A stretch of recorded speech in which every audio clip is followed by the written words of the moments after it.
Vamos dar prosseguimento ao nosso trabalho em relação ao controle de constitucionalidade. O que nos interessa nesse momento é falarmos a respeito dos sistemas que nós temos em relação ao controle de constitucionalidade. Historicamente, nós tivemos aí uma evolução em relação a isso, tanto aqui no ordenamento jurídico brasileiro quanto no direito comparado. Então, o que nós vamos fazer? Vamos destacar os 3 sistemas que nós temos. Primeiro, vamos observar o quadro, nós vamos perceber que ali nós temos o sistema norte-americano, nós temos o sistema austríaco e também o sistema francês. O sistema norte-americano se caracteriza por ser o controle difuso. Então, o que nós temos ali? É um controle de constitucionalidade que se dá por meio dos órgãos do Poder Judiciário, entretanto, em análise de uma situação concreta, em análise de uma situação apresentada ao Poder Judiciário para a solução. É o chamado controle difuso, onde o Judiciário, analisando uma demanda que lhe é trazida, enfrenta como questão prejudicial a inconstitucionalidade de uma norma. Isso se dá também no Brasil. O Brasil também adota o controle difuso. Então, no Brasil nós temos o controle difuso também. Qual é o outro sistema que nós vamos encontrar? É o sistema austríaco, também chamado de germânico. Nesse caso, no sistema austríaco, que é o sistema que se disseminou pela Europa toda, exatamente a segunda situação que nós temos, é o que se disseminou na Europa toda, na sua maioria, na maioria dos países europeus, nós temos o sistema austríaco, onde há uma corte constitucional que faz parte do Poder Judiciário, portanto o controle é judicial também. Essa corte constitucional, ela julga as ações num controle concentrado. Por exemplo, é o que nós temos aqui no Brasil resolvido pelo Supremo Tribunal Federal por meio das ações diretas de inconstitucionalidade. Então nós temos o sistema austríaco que se caracteriza por um órgão do Poder Judiciário que vem a julgar de maneira concentrada a inconstitucionalidade das demandas. A rigor, o efeito dessa decisão pelo tribunal ou pelo órgão constitucional tem efeito erga omnes, se dirige a todos, diferentemente do que nós temos em relação ao controle difuso, que a rigor o efeito da decisão é entre as partes tão só. Surge posteriormente o sistema francês. O sistema francês também é chamado de um sistema político. Por quê? Porque o controle de constitucionalidade não se dá por um órgão do Poder Judiciário. Na verdade, é um órgão de natureza política, que é o Conselho Constitucional, composto de membros do Legislativo, de membros do Executivo. E a rigor, o controle que se dá na França, esse conselho ele foi instituído em 1958 na França. A rigor, esse controle se dava num controle preventivo, num controle prévio. Então, esse Conselho Constitucional, ele era instado a se manifestar previamente a respeito de uma determinada norma, se ela está de acordo ou não com a Constituição. Hoje, esse Conselho continua sendo um controle político, continua sendo um controle que não é realizado pelo Poder Judiciário, mas esse Conselho hoje tem a possibilidade de fazer também o controle de constitucionalidade a posteriori, de forma repressiva, anulando, por exemplo, uma lei inconstitucional. Então nós temos 3 sistemas: sistema norte-americano, sistema austríaco e o sistema francês. No Brasil, a gente percebe que há um híbrido. Por quê? Porque no Brasil nós temos o controle da constitucionalidade de forma concentrada e realizada pelo Supremo Tribunal Federal e o controle de constitucionalidade difuso, que é realizado por todos os órgãos do Poder Judiciário. Também encontramos no Brasil aquilo que podemos chamar de um controle político, que se dá fora do Judiciário.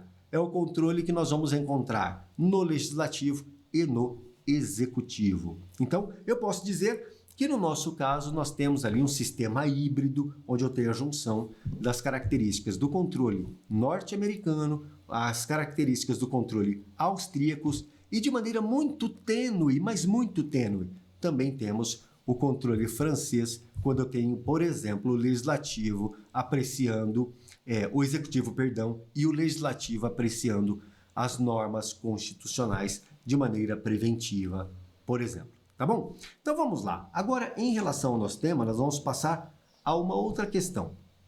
Classificação do controle de constitucionalidade. Então vamos ao nosso quadro. Olha o que nós temos ali. Classificação do controle de constitucionalidade. Nós vamos encontrar o controle político, que está aqui. Controle político, no nosso caso, se nós admitirmos a existência desse controle, voltando, foi para frente aqui, controle político.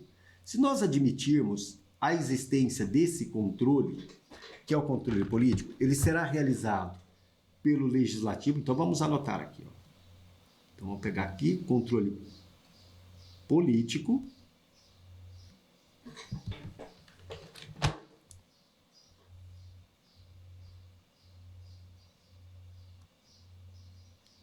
Então, controle político realizado pelo Legislativo e pelo Executivo. Preste muita atenção. Por que se diz que o controle aqui é político? Porque nós retiramos ele do Poder Judiciário, ele se dá por meio do Legislativo e por meio do Executivo. Vamos a 2 exemplos por hora. Primeiro exemplo que nós vamos encontrar é em relação ao Poder Executivo. Quando a Casa Legislativa aprova uma lei, ela é encaminhada ao presidente da República, por exemplo, para que ele venha vetar ou sancionar. O veto pode se dar por inconstitucionalidade deste ato. Então eu tenho o controle preventivo realizado pelo Executivo. Então o Executivo também realiza esse controle. Disse que é político simplesmente pelo fato de que não é judicial. Temos o controle também sendo realizado pelo Legislativo. Antes de aprovar o projeto de lei, nós temos a análise desse projeto apresentado pelas comissões de Constituição e Justiça dentro do Legislativo. O controle de maneira prévia, então nós vamos ter dentro do Legislativo. Esse também é um controle político. Agora vamos lá, imaginemos que o presidente vete uma lei. Ele veta a lei, o Legislativo, no caso o Congresso Nacional, no nosso exemplo, poderá, na verdade, cassar esse veto, derrubar o veto e manter aquela lei. Isso significa que o Legislativo ele tem a capacidade de dar a opinião final. Imaginemos que o chefe do Executivo vete uma lei por inconstitucionalidade, esse projeto volta à Casa Legislativa, podendo ela derrubar o veto. Então, numa sessão conjunta no Congresso Nacional, nós teremos a possibilidade de derrubar-se esse veto e, com isso, manter-se uma lei que, para o Executivo, era inconstitucional. Mas mantido por quê? Porque o Legislativo entendeu de sentido contrário e mantém-se a lei neste caso. Então, nós temos aqui exemplos de controle político. E político por quê? Porque não é realizado por um órgão do Poder Judiciário, mas sim por um órgão do Legislativo ou do Executivo. E nós temos também, é evidente, o controle judicial, que está aqui embaixo, que nós temos, controle judicial, realizado pelos órgãos do Poder Judiciário, está aqui, realizado pelos órgãos do Poder Judiciário. Esse controle, no nosso caso, pode ser difuso, mas também pode ser concentrado. Então, eu tenho o controle difuso e o controle concentrado em relação ao órgão que controla. Então, tem o controle político e o controle judicial. Agora, vamos lá. O controle pode ser preventivo, mas também pode ser repressivo. Preventivamente, se dá antes da norma ou do ato impugnado entrar em vigência. Então, eu tenho ali o controle preventivo, quando? Antes da lei ser sancionada, ter um controle. Antes de a lei entrar em vigência, haver o controle. Então, o controle preventivo é aquele que se dá antes de a norma impugnada entrar em vigência. Ocorre em sentido oposto o controle repressivo. Imaginemos que a lei foi editada, ela já está em vigência, entretanto, ela padece de inconstitucionalidade. Aí nós teremos o controle repressivo e este controle, a rigor, se for procedente a ação declaratória de inconstitucionalidade, por exemplo, levará à anulidade do ato. Então nós anulamos o ato. O ato ele é anulado. Então eu tenho aqui anulação no controle repressivo. O controle preventivo é antes do ato entrar em vigência. Então, nós temos mais essa classificação quanto ao momento do controle de constitucionalidade. Quanto ao órgão jurisdicional, se eu tenho ali um órgão escolhido, no caso, o Supremo Tribunal Federal, se eu tenho um órgão, disse que o controle é concentrado, onde eu tenho um órgão constitucional. Um órgão constitucional. No caso, nós temos, que é o STF. Esse é o controle concentrado. Não podemos negar que o Supremo também controla de maneira difusa. É possível. Por quê? Porque o controle difuso é aquele que se dá por todos os órgãos do Poder Judiciário. Por todos os órgãos do Judiciário. Esse é o controle difuso. O controle difuso, o efeito é interpartes. Interpartes. E no controle concentrado, o efeito é erga omnes. Então, nós temos essas características no controle de constitucionalidade. E temos ainda, quanto ao modo que se dá este controle, ele pode se dar por via incidental ou pode se dar numa ação principal, numa ação direta de inconstitucionalidade. Então vamos lá, olha. Imaginemos que eu tenha um processo tramitando, onde eu tenho ali uma questão que está sendo discutida nesse processo. Não tem nada a ver com a constitucionalidade ou não da lei. Estou discutindo propriedade, por exemplo, ou incidência tributária, ou direito penal, ou direito civil. Então estamos discutindo num processo uma questão principal que, a rigor, não tem natureza constitucional.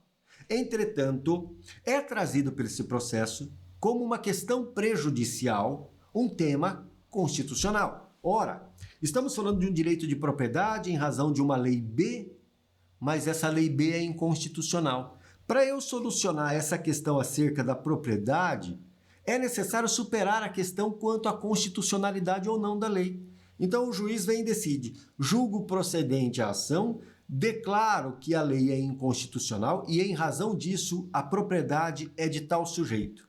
Então perceba que aquela questão ela é prejudicial. No seguinte sentido, para eu definir a questão sobre a propriedade, eu preciso resolver a respeito da constitucionalidade ou não de determinada lei. No caso da progressão de regime nos crimes hediondos, nós tivemos a edição da lei 8072 de 90, que trata dos crimes hediondos. Quando essa lei foi editada, ela dizia o seguinte: olha, o regime de cumprimento de pena nos crimes hediondos será integralmente fechado. Estava na lei isso. O sujeito está preso, ele vai ao juiz e pede a progressão de pena. E o que ele quer? Ele quer progredir, sair do regime fechado para o aberto. A pretensão dela é a progressão. Só que para ele alcançar nesse processo esse objetivo, ele requer ao juiz a declaração de inconstitucionalidade da lei de crimes hediondos. Então percebe que, para ele obter a pretensão dele, ele necessita que uma questão prejudicial seja resolvida, a constitucionalidade ou não da lei de crimes hediondos.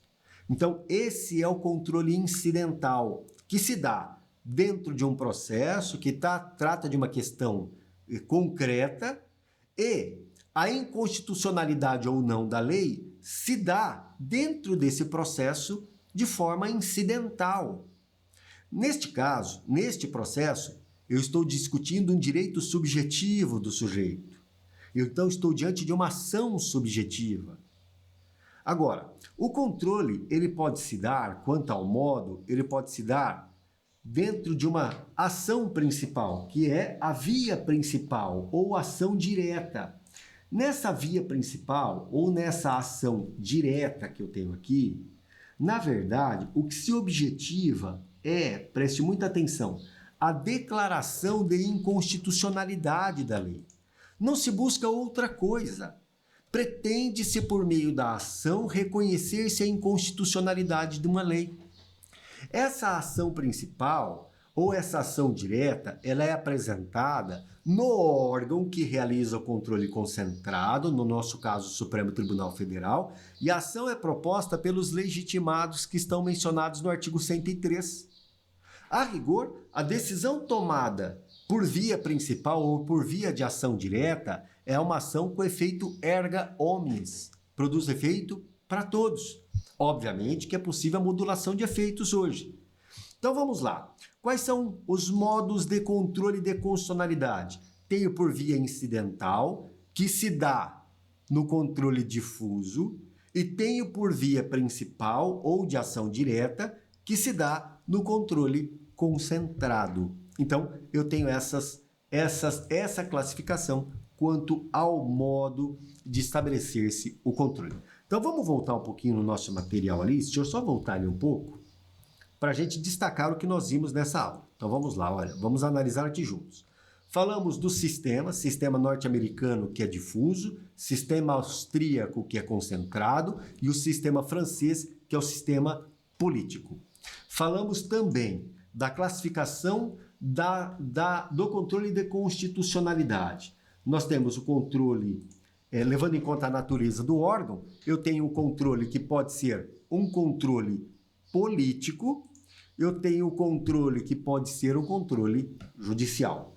No caso do Brasil, nós temos aqui, você sabe muito bem, que o nosso controle possa ter o controle político e judicial. E o controle pode ser ainda preventivo quando ocorre antes da entrada em vigência ou da entrada do ato no ordenamento jurídico, e pode ser repressivo depois que esse ato ingressa no ordenamento jurídico, o que justifica aí, a princípio, o que justifica a nulidade do ato declarado inconstitucional. O controle pode se dar de maneira difusa por qualquer órgão do Poder Judiciário. Neste caso, e aí a gente atrela uma outra classificação, neste caso se dá por via incidental, então ele pode ser difuso, sendo realizado por qualquer órgão do Poder Judiciário, e a princípio o efeito é inter partes, ou seja, só entre as partes. Eu tenho o controle concentrado, que se dá por um determinado órgão. Esse controle concentrado, ele ocorre por meio da via direta ou por meio de uma ação principal, que é apresentada e proposta pelos legitimados, no nosso caso, que estão elencados no artigo 103 da Constituição Federal, e o efeito da decisão no controle concentrado, a princípio, é um efeito erga omnes, se dirige a todos. E temos aí o controle em via incidental, que a rigor é difuso, ocorrendo dentro do processo como uma questão prejudicial, e temos o controle que se dá de maneira direta ou por meio de uma ação direta, que é o controle principal, tá bem? Essas são as características em relação ao controle de constitucionalidade que nos interessava nesse momento. É isso aí.